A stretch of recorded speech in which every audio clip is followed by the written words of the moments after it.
আসসালামু আলাইকুম। আমি সেদিন যখন কাবসা রান্না করছি আরাবিক বিরিয়ানিটা, তো সেদিন আমি বোরহানি রান্না করছি বিরিয়ানির সাথে। আমার কাছে সবসময় বোরহানিটা বানাইতে খুবই সহজ লাগে, ঝটপট, ইজি হয়ে আমি সবসময় বোরহানি বানাই ফেলি।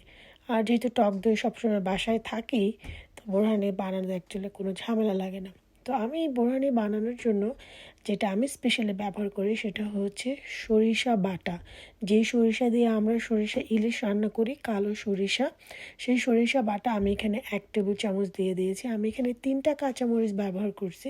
তারপর আমি এখানে পুদিনা পাতা দিয়ে দিলাম আর ধনিয়া পাতা দিব। সবসময় বোরহানের মধ্যে পুদিনা পাতাটা একটু কম দিতে হয়, কারণ পুদিনা পাতা যদি বেশি হয় তাহলে বোরহানির মধ্যে একটা ঘাস ঘাস গন্ধ লাগে পুদিনা পাতার কারণে। এই কারণে সবসময় খেয়াল রাখতে হয় ধনিয়া পাতাটা যতটা তার কম হচ্ছে পুদিনা পাতা। আর আমি এখানে রাঁধুনি যে বোরহানির যে মশলাটা সেটা ব্যবহার করছি। এটা কিন্তু খুব সুন্দর একটা মশলা, আমার কাছে খুবই ভালো লাগছে। অন্য কোনো মশলার কোনো ঝামেলা নাই। তো আমি এখানে প্রায় 1.5 টেবিল চামচের মতো মশলা দিয়ে দিছি। আর হচ্ছে আমি এখানে অল্প একটু পানি দিব, এমন পরিমাণে পানি দিব যে পানিটা হচ্ছে এই বোরহানিটা আর এই যে মিক্সচারটা সেটা মিক্স করার জন্য।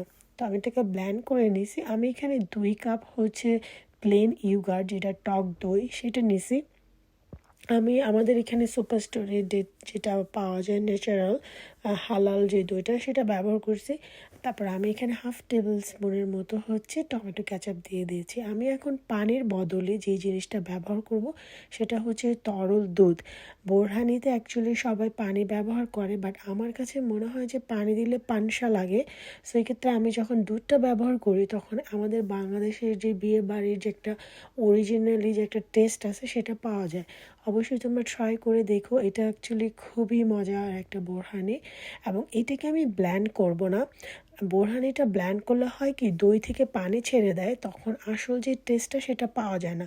তো এটা যদি ডাল ঘুটনি দিয়ে ঘুটা যায় সেক্ষেত্রে আরও বেশি ভালো হয়। বাট আমার বাসার ডাল ঘুটনিটা হারাই গেছে, তো আমি এটাকে হুইস্ক দিয়ে ভালো করে এটাকে ফেটে নিচ্ছি।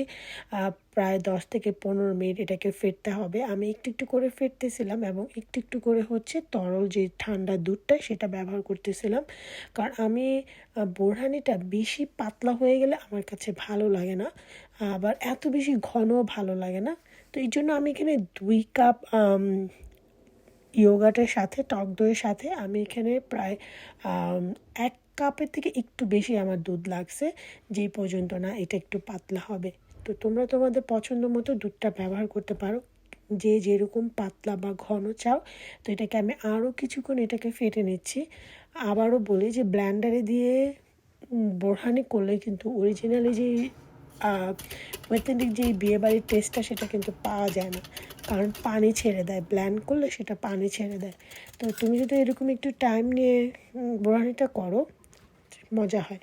তো আমি এখানে কিছু বিট লবণ আর হচ্ছে কিছু নর্মাল লবণ দিয়ে দিলাম। বিট লবণ হচ্ছে টেস্টটা বাড়াবে, নর্মাল লবণটা হচ্ছে যে অন্য একটা ভাব থাকে সেটাকে কমায় দেবে। তুমি যদি নর্মাল লবণটা না দিয়ে যদি শুধু বিট লবণ দাও তখন না টেস্ট পাবা, বাট তারপরে মনে হবে যে লবণ কম হয়েছে। তখন বেশি বিট লবণ দিলে বিট লবণ কিন্তু অতিরিক্ত শরীরের জন্য অনেক খারাপ। তো আমি এই জন্য 2টা লবণ দিচ্ছি। এখন আমি এটাকে কি করব, এটাকে চেলে নিচ্ছি। আমি তোমরা চাইলে যে কোনো একটা চালনিতে চেলে নিতে পারো, বাট আমি বাসায় যে চিজ ক্লথ আছে সেটার মধ্যে এটাকে খুব সুন্দর করে আস্তে আস্তে হচ্ছে চেলে নিচ্ছি, যাতে আমাদের যে মশলাটা মিশাইছি সেটা যাতে ছেঁকে শুধু বোরহানিটা পাওয়া যায়।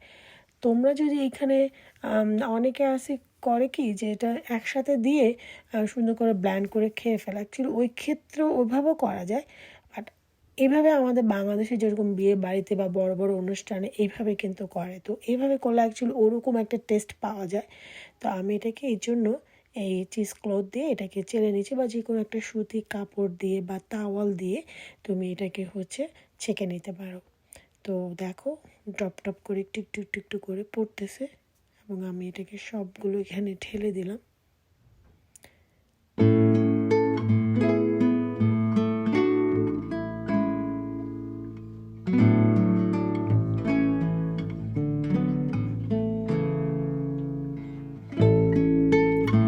প্রতিটা রেসিপি, প্রতিটা জিনিসেরই কিন্তু নিজস্বতা আছে।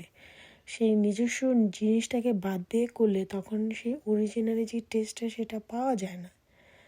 তো দেখো খুব সুন্দর। আমি বেশি চাপ দিব না, কারণ এই চিজ ক্লথটা অ্যাকচুয়ালি অনেক বেশি সফট, সো বেশি চাপ দিলে আবার সব কিছু পড়ে যাবে। তো আমি হালকা চাপ দিয়ে যাতে হচ্ছে আমাদের সরিষা বাটা অন্যান্য মশলা এগুলো যাতে না যায়। তো দেখো এগুলো হচ্ছে এখানে রয়ে গেছে। তো এখন আমি যদি তুমি সাথে সাথে সার্ভ করো এটাকে, সেক্ষেত্রে তুমি আইস দিতে পারো। যেমন আমি এখানে সাথে সাথে সার্ভ করছি, কারণ আমি এখানে কিছু আইস ব্যবহার করছি।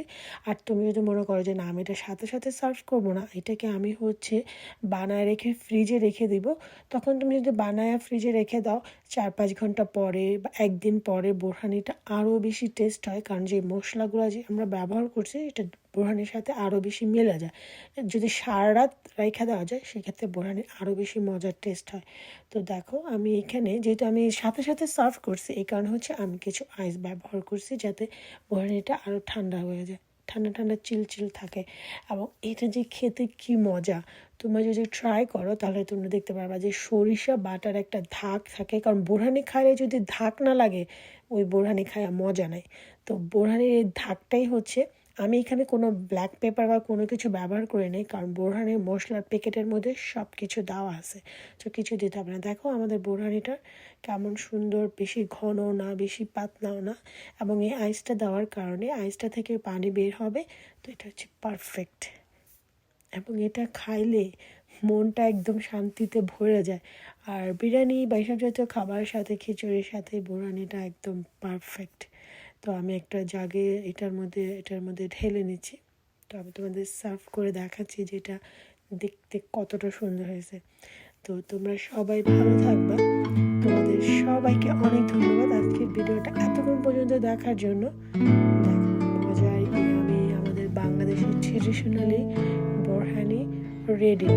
আরেকটা কথা কি, বোরহানি আমার পাকিস্তান ইন্ডিয়ানরা যে রায়তা খায় না, ওদের রায়তাটা হচ্ছে থিক কনসিস্টেন্সি আর আমাদেরটা হচ্ছে পাতলা, কিন্তু জিনিস কিন্তু একটু ডিফারেন্স। তো এই তো, ভালো থাকবে, আল্লাহ হাফিজ।